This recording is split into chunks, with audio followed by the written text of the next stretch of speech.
जय श्री कृष्णा। राधे राधे। श्री राम भक्तों को रामनवमी की हार्दिक शुभकामनाएं। भगवान श्री राम हिंदुओं की आस्था के महान प्रतीक हैं। अयोध्या में राम मंदिर का निर्माण भी किया जा रहा है। आज मैं आपको सुनाऊंगी रामनवमी पर सुनी जाने वाली बहुत ही पावन कथा। साल 2023 में 30 मार्च 2023 गुरुवार को रामनवमी का पर्व मनाया जा रहा है। अब की बार रामनवमी पर बहुत ही शुभ संयोग बन रहे हैं। श्री राम को शास्त्रों में भगवान विष्णु का अवतार बताया गया है और रामनवमी गुरुवार के दिन ही है। गुरुवार भगवान श्री विष्णु को अति प्रिय है और अब की बार गुरुवार को पुष्य नक्षत्र का योग भी बन रहा है। इसीलिए अब की बार रामनवमी का व्रत हमें 1000 गुना फायदा देने वाला है। इस शुभ मुहूर्त में की गई पूजा पाठ व्रत हमारा निष्फल नहीं जाएगा। हमारी कोई भी मनोकामना हो अवश्य पूर्ण होगी।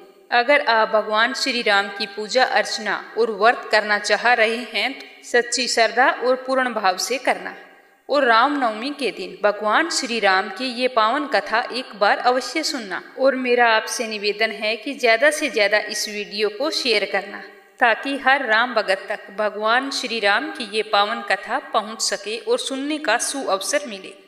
हिंदुओं के लिए चैत्र का महीना बहुत ही शुभ और पवित्र माना जाता है। इसी महीने में माँ दुर्गा के साथ साथ भगवान श्री राम की भी पूजा आराधना की जाती है। चैत्र नवरात्रा के 9वें दिन भगवान श्री राम का जन्म हुआ था। इसीलिए इस दिन माँ सिद्धिदात्री माता के साथ साथ भगवान श्री राम की भी विशेष रूप से पूजा अर्चना की जाती है। तो चलिए सुनते हैं भगवान श्री राम की पावन और पवित्र कथा। पौराणिक कथाओं के अनुसार भगवान श्री राम, माता सीता और भगवान लक्ष्मण वनवास को जा रहे थे। उस समय प्रभु श्री राम विश्राम करने के लिए थोड़ी देर रुक गए।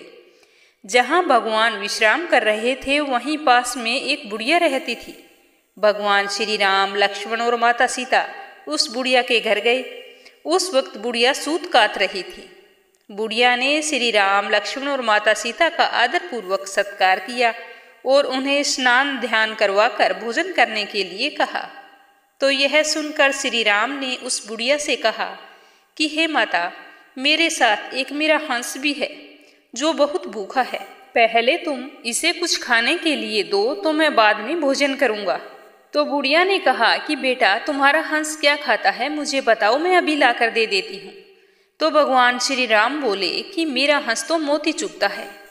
तो यह सुनकर बुढ़िया बहुत ही परेशान हो गई। बुढ़िया अपने घर आए मेहमानों का निरादर भी नहीं करना चाहती थी।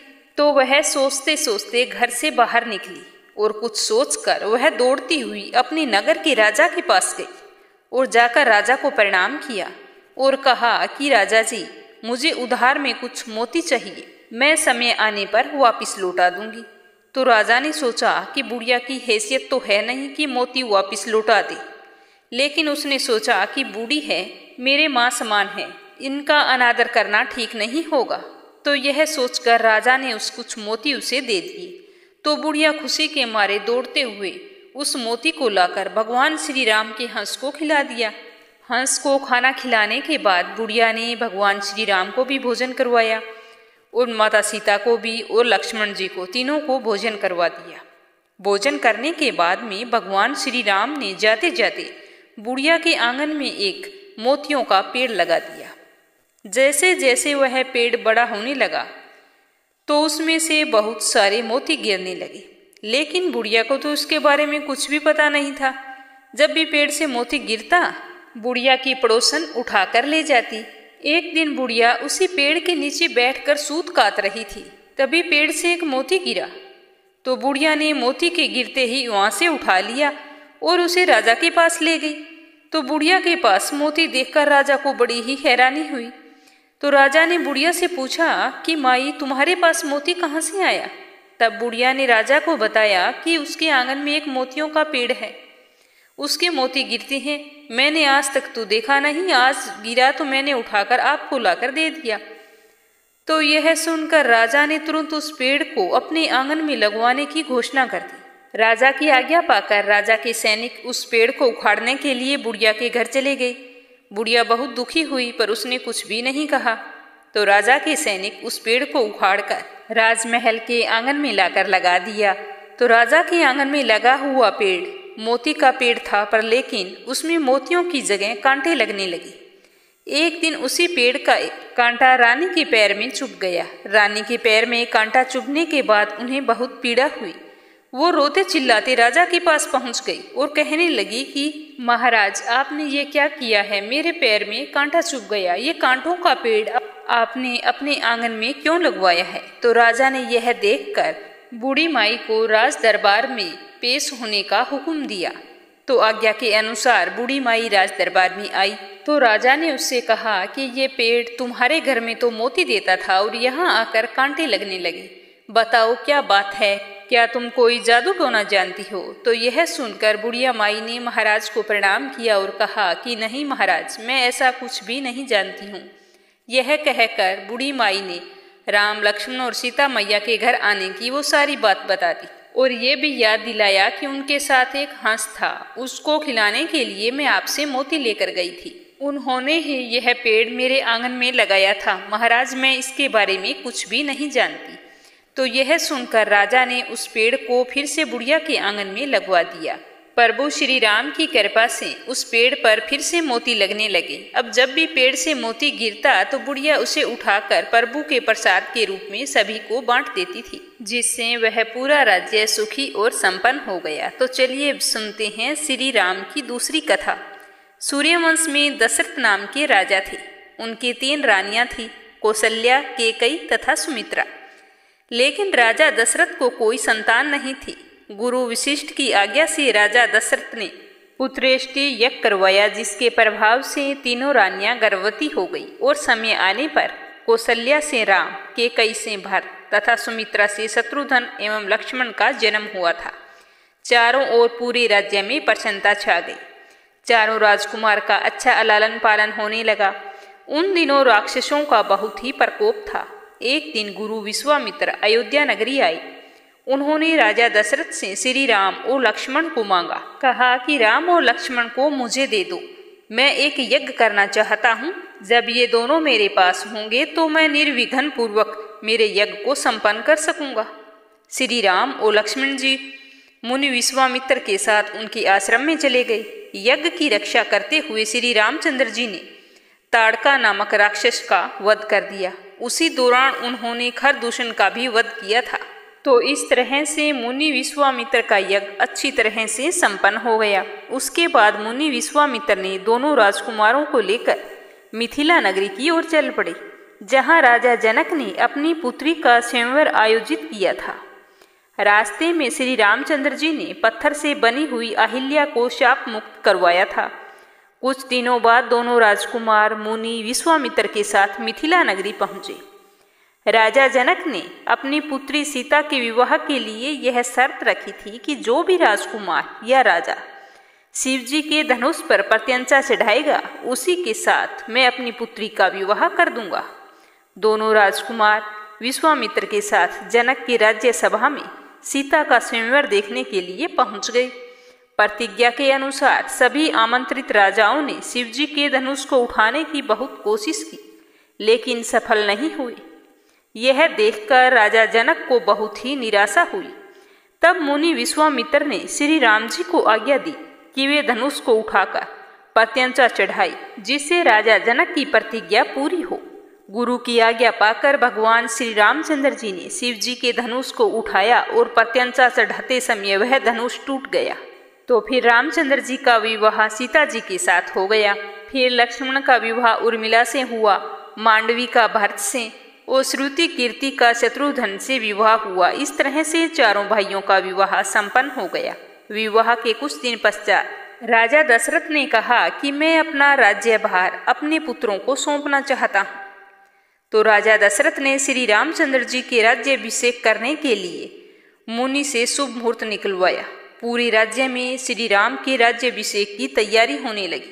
तभी मंथरा नामक दासी के कहने पर केकई ने राजा दशरथ को अपने भवन में बुलाया। जैसे ही राजा दशरथ केकई के पास पहुंचे, तब केकई ने महाराज दशरथ को उनके वचन की याद दिलाई, जो वचन राजा दशरथ ने केकई को युद्ध के समय अपनी सहायता करने के बाद दिया था।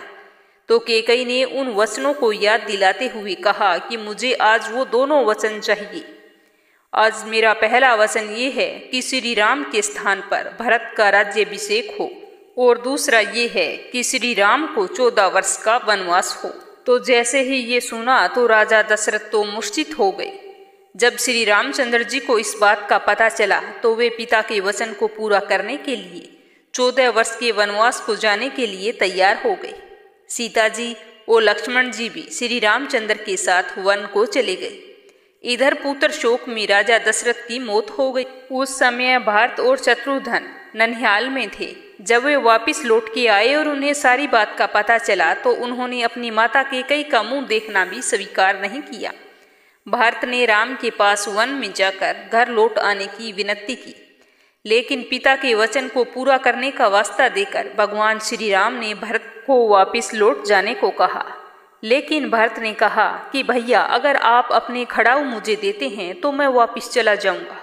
तो भगवान श्री राम ने अपने खड़ाऊ भरत को दे दिए। भरत उन खड़ाऊओं को लेकर अयोध्या लौट आए और अयोध्या आकर राजगद्दी पर श्री राम जी के वो खड़ाऊ रख दिए और खुद उनके सेवक के रूप में राज्य की देखभाल करने लगे।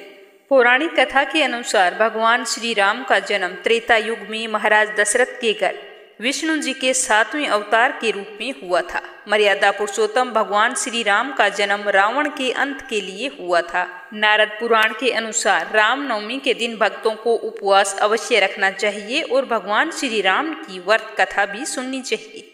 श्री राम की पूजा अर्चना करने के बाद में ब्राह्मणों को भोजन करवाना चाहिए। गो, भूमि, वस्त्र आदि का दान भी देना चाहिए। इस तरह से पूजा अर्चना और व्रत करके हम अगर रामनवमी के दिन कोई भी नया काम शुरू करते हैं तो वो हमें 1000 गुना ज़्यादा फायदा देता है। तो चलिए अब अपने सुनेंगे गणेश जी की कथा। कोई भी शुभ कार्य हो गणेश जी को अवश्य याद करना चाहिए। एक बार की बात है, बाल गणेश अपने मित्र मुनि पुत्रों के साथ खेल रहे थे। खेलते खेलते उन्हें भूख लग गई। पास ही गौतम ऋषि का आश्रम था। ऋषि गौतम उस समय ध्यान कर रहे थे और उनकी पत्नी अहिल्या रसोई में भोजन बना रही थी। गणेश जी आश्रम में गए और अहिल्या का ध्यान बंटते ही रसोई में से सारा भोजन चुरा कर ले गए और अपने मित्रों के साथ बैठकर खाने लगे। तब अहिल्या ने गौतम ऋषि का ध्यान भंग किया और बताया कि रसोई में से सारा भोजन गायब है। तो ऋषि गौतम ने जंगल में जाकर देखा तो गणेश जी अपने मित्रों के साथ भोजन कर रहे थे। गौतम उन्हें पकड़कर माता पार्वती के पास ले गए और बताया कि कैसे इसने हमारे घर से खाना चुरा लिया है। तो माता पार्वती ने चोरी की बात सुनी तो गणेश जी पर गुस्सा आ गया और गणेश जी को एक कुटिया में ले जाकर बांध दिया। उन्हें बांधकर पार्वती कुटिया से बाहर आई तो उन्हें आभास होने लगा कि जैसे गणेश जी उनकी गोद में हैं। वापिस जाकर देखा तो गणेश जी तो कुटिया में बंधे बैठे थे। तो माता पार्वती फिर से काम लग गई। थोड़ी देर के बाद फिर उन्हें आभास होने लगा कि जैसे गणेश जी शिव गणों के साथ खेल रहे हैं। तो वह फिर कुटिया में गई तो जाकर देखती है तो गणेश जी तो वहीं बंधे बैठे हैं। अब माता को हर जगह गणेश जी दिखाई देने लगे, कभी खेलते हुए, कभी भोजन करते हुए, कभी रोते हुए। तो माता ने परेशान होकर फिर कुटिया में देखा तो गणेश तो आम बच्चों की तरह रो रहे थे और वे रस्सी से छूटने का प्रयास कर रहे थे, वैसे ही बंधे हुए थे। तो माता पार्वती को यह सब देख अत्यधिक स्नेह आया और उन्होंने गणेश जी को मुक्त कर दिया। बोलो गणेश गजानन की जय हो।